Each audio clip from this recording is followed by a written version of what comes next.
Give me 5 minutes of your time and I'll share something about life, God, and the Bible. Romans 8, verse 28. And we know that in all things God works for the good of those who love Him, who have been called according to His purpose. The Apostle Paul wrote the letter to the Romans. He claims that God is sovereign over all our lives. God is in control and works all things for our good, even though we might doubt that God is doing so. Does this mean that we are not responsible for our actions? Are we robots controlled by God? There is a mystery if we are trying to understand both how God is sovereign and how we are still responsible for our own actions. God is totally directing the events of our lives, yet we are still responsible for our own actions. A.W. Tozer is a famous author from a previous generation. He died in 1963 while still being the pastor of a church in Toronto. He wrote a famous book about who God is and what God does. It is called The Knowledge of the Holy. Here is how he explains the mystery of the total sovereignty of God and the total responsibility of human beings. An ocean liner leaves New York bound for Liverpool. Its destination has been determined by proper authorities. Nothing can change it. This is at least a faint picture of sovereignty. On board the liner are scores of passengers.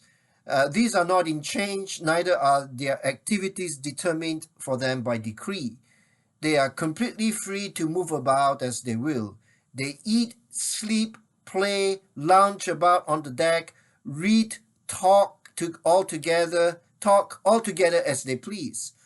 But all the while the great liner is carrying them steadily onward toward a predetermined port.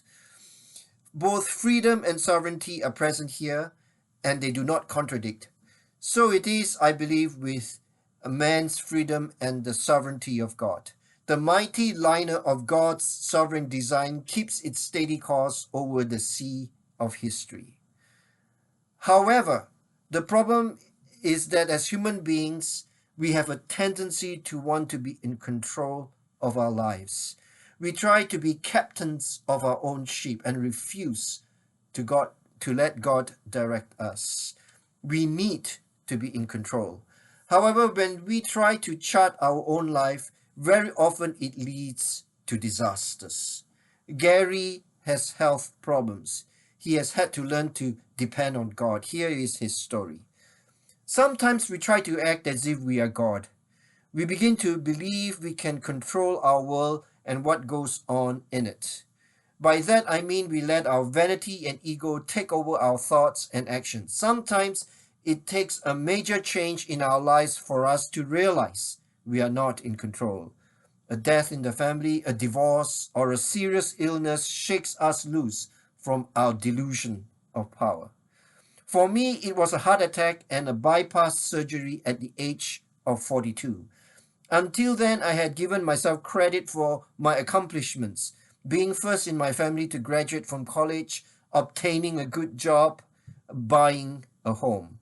But I learned during my illness that I am not in control, and that only by letting go and accepting God's guidance would I truly be a disciple of Christ. I made the decision to live that way, and I now give God praise and credit for my accomplishments. Life has a new meaning for me. I still fall back to my old ways, but I don't stay there long. My daily Bible reading and time in prayer, giving thanks and seeking God's will, allow me to let go again. I don't have to try to control the world any longer. I leave that to God. And I repeat, I don't have to try to control the world any longer. I leave that to God. Amen.